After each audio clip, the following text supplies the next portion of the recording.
So recently I got my hands on the Weebill 3E Cinepeer gimbal that was made by Zion, and I call it small but mighty. It's very compact, as you can see, and small, but it can carry heavy weights, even as heavy as 3 kg. And on today's video, I'm going to be trying out this gimbal, one of my heaviest setup I use. Let's dive in. I have a very difficult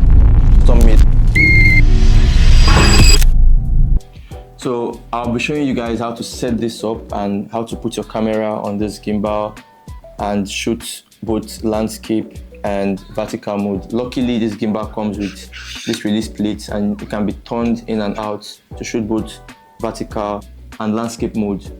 So let's dive in, guys. So guys, we'll start with setting this up. This is the bottom plate, that's what I call it, though I don't know what it's called, but so set this up first, tighten this. Was that in frame?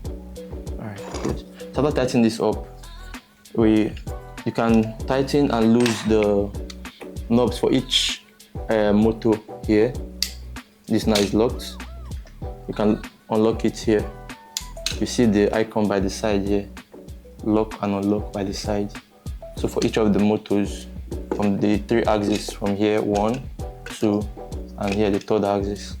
I think this looks like a flashlight, I don't know, but we'll try and see if there's anything like that.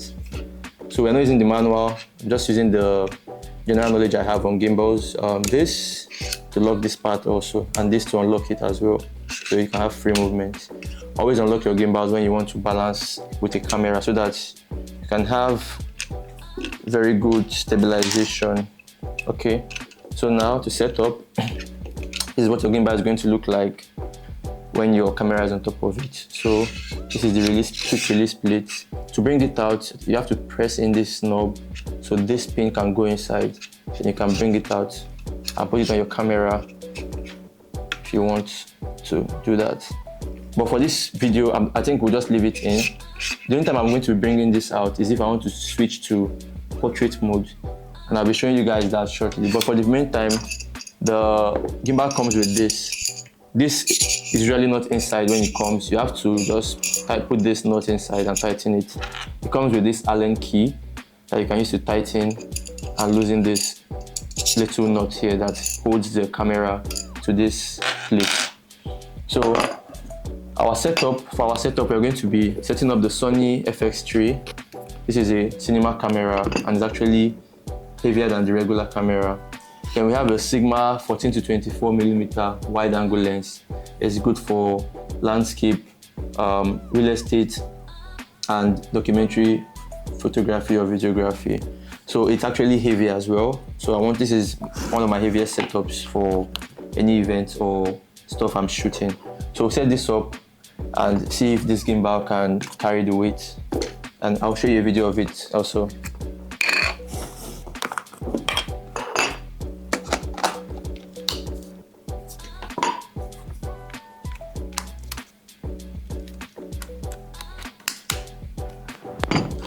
So we have the plates.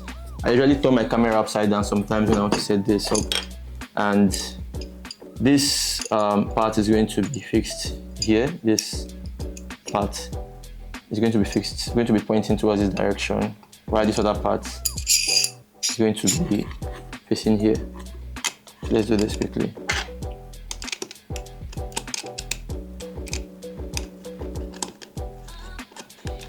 So whenever the weight is more on the lens, I tend to push this plate forward a little more towards the lens. So when I put it on the gimbal, it's going to balance properly. So I fix this around, for this one is 8 to 9, but for some other gimbals like the Weebill S, it's usually 6 or 7 because the plate is not usually as very long as this one is. So with this tightened up and this, you can now proceed to putting this on the gimbal.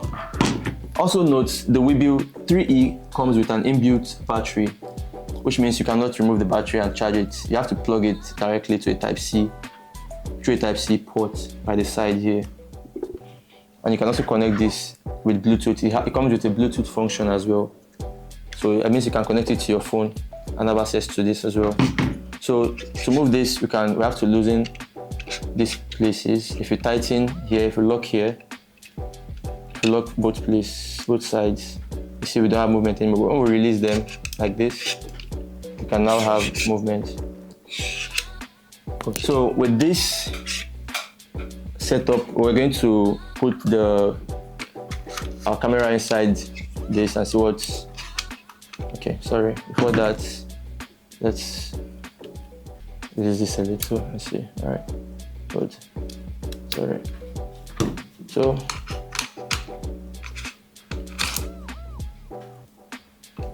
So before we push this in, we need to also,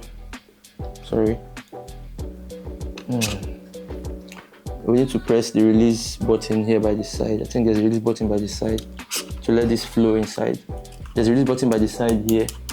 So you press it in, this one by the side, to push this in and out if you want to. So once you push the release button, you can open your lid. If you're going to be using this little monitor on the camera to shoot, you leave it open, set up how you want it to look when you're going to be shooting, so the gimbal will adjust and balance properly. So you can see I'm trying to set this up to balance it up on both axes, and it looks like I'm almost there. Okay, now we have this balanced. So with this setup now, we can proceed to lock both the axis for moving left and right and the axis for moving forward and backward. So I usually press down when I want to lock. This is my own pattern. It might be different for you. I lock this axis first, that is left and right axis. Then the axis for moving forward and backward, I lock. So the lock button is under here. You're going to see left and right. Right is to lock, bringing it back left is to unlock for both sides. So okay, for this other side, moving to the left is to lock, bringing it inside is to unlock. For this other side, moving to your right is to lock, which is what I'm doing now. So if you look under the gimbal, you see the arrows pointing to show you which part is lock and which part is unlock. So lock is to the right with these arrows here. Lock for this other axis is also to this other side, which is the left. So we balanced both front and back and left and right. And the gimbal is not yet on, as you can see, it's still turned off. So there's another axis most people forget to balance, which is turning the gimbal up. Sometimes you might want to move your gimbal up and get some shots from the top. So if you turn this up and it falls back down like this, it means it's not properly balanced. So what I'm going to do is to turn this up, losing this side, and push to adjust till we get to the point where the gimbal and the camera is balanced properly. So you see, as you can see now, looks like we've gotten this correctly, and the gimbal looks stable. If you can see my shot, the gimbal looks very stable. So what we're going to do is to tighten this up very quickly. So another tip also is, if you shoot with this more often, you'll be used to the numbers. So you can memorize the numbers where this is going to fit in your gimbal, so you won't have to be doing this whole process over and over again. You can memorize the numbers for both left and right, and for both this side as well, where it fits here. There are numbers on the scale, so you know exactly where to place your gimbal. So with that setup, we can do the last adjustment, which most people forget to do, which is balancing this other side. There's another axis, which is this side. So okay, this looks balanced already. We're going to now turn on this gimbal and test it out. So let's make sure that every motor is locked, every part is locked properly the way it's supposed to. Okay, so the power button for this gimbal is by the side here. You see the power button by the side. So if we turn this on, as you can see, the gimbal is now on. So as you can see, it comes in French, and in Chinese or Mandarin. There's English, option for English. There's a scroll button by the side here. When we scroll, you can see we can go down and we can press. I just press the scroll button, like press it in like this. But you can also scroll, and it's also a push button, you can push it in. And automatically it's on PF, which is the pan follow mode. Pressing the M button, it's now in lock mode. So if we press the M button again, we have follow mode, pan follow mode. If you press this 2 times, it enters POV mode. If you press this 2 times again, it enters vortex mode. Vortex mode is the one you have where you want to move the camera like this. That's vortex mode. So If you press the M again, we go back to pan follow mode, and the camera comes back to normal, as you can see. There's a knob for moving the camera left and right, and also up and down. So guys, we're going to be testing this out. We're going to be making a video moving forward and backward, carrying this heavy weight. The gimbal is not vibrating and the battery is still up and running. This gimbal can last for up to 16 hours from what is written on the manual. So it means if you shoot events, weddings and stuff where you have to run for a long time in your production, the gimbal can serve you for almost a full production before you can run to charge again. And you can charge while using it as well. So we're going to be trying this out. Also, we're going to try to, it comes with a Bluetooth function. We're going to try to connect with this cable to the camera. So we can also try to use the record button here to test out the gimbal as well. Okay, so we're going to be connecting the cable to the gimbal and from here to the camera. So it's a Type-C to Type-C cable, as you can see. Both ends are Type-C. So this yellow port here seems to be the part where we'll connect. This is just a guesswork, but I believe it's going to work. So we'll try the Type-C port on the camera, which is somewhere around here, as you can see. Okay.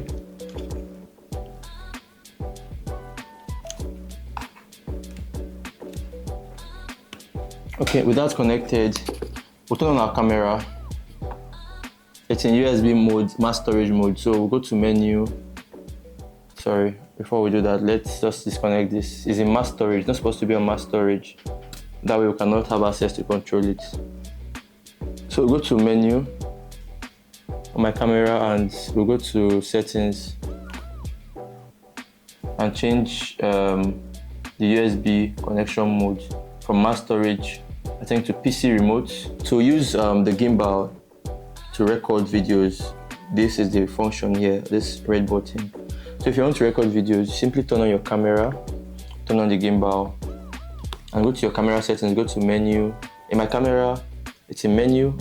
For my FX tray, under the settings, I can just go down here to where they have USB and change it from, usually on USB mass storage, you can change it to PC remote. This is the USB connection. Okay, it's already on PC remote. So I've already connected this to the gimbal. That's why I'm showing this. Now on the gimbal, you can choose what function you want the button behind, the screw behind this wheel, this roller behind to do on your camera.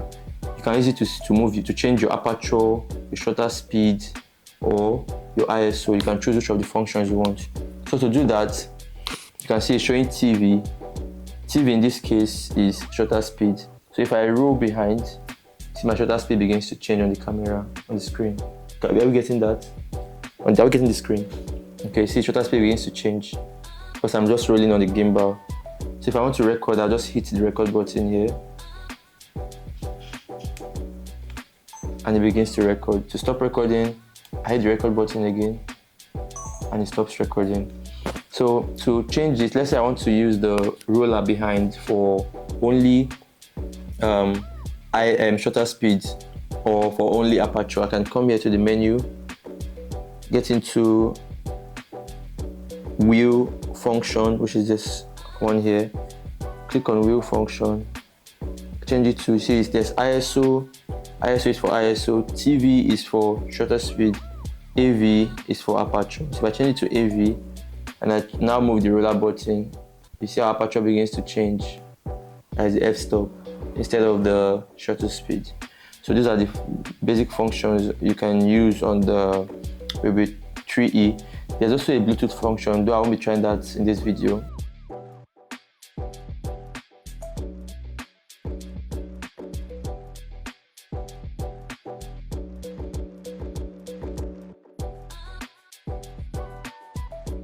So to shoot on vertical or portrait mode, this is mostly for content creators or for some creators that want to just do reels. You can disconnect this first, which is the Type-C to Type-C cable. Then you can simply unlock this axis here. Turn off your gimbal first before doing all of this. You can unlock this or just leave this part locked in unlock the second axis, which is this one that controls the other side. So you can remove this simply. So what you need to do is press down on this knob right here, this release, and bring this out. Once you bring it out, you see the release plate is still in. There's another part here for portrait. All you need to do is turn this like this. So to set this up, after we put this plate, we have to move this release plate to the end. Why we do that is so we can rotate this to tighten it when we have put it on the gimbal. So make sure it's loose first before you put it in. Then with this properly set, look for the entrance and exit. This is the arrow pointing where to enter from. So you're going to enter like this on the gimbal. So this is how it's going to enter on the gimbal. So this up, we'll push it in from there. We'll just make sure that this is pressed down and it goes inside.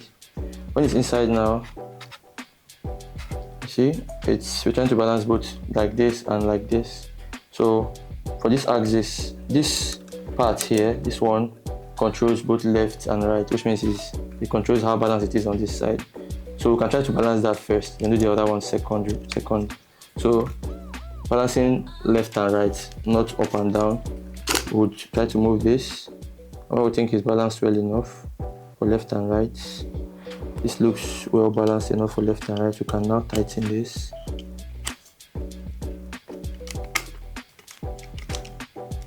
When we tighten this, you can see it's falling backward, which means it needs to go a bit more forward. The weight is coming back. So this is already unlocked. I've not locked any of these axes. We can try to balance it. See, now it's falling forward. Now it looks balanced. So we can just lock. The lock button is here for both of them. I think for now only one might be working because you're not using landscape or portraits. I'm working very well, really on real time. So you can see now we balance this simply. You can take it up and see. Okay, if you want to take it up, I think we might need to also balance here as well. I've not tried that before, but let's just do it. Give it a shot. It's falling this way, so you can push it in a little to this side. Nope. All right, I think we got it correctly now. And we can lock it very well. Make sure it's very tight. Turn this straight, and voila, we're in portrait mode. Now all we need to do is turn on our gimbal and give it a shot. So the gimbal is on now and it's in portrait mode. Let's see. Okay, looks great. Looks great. Can turn the camera on, and whoa, we're good. So you see, works very well. Okay, so we're portrait now.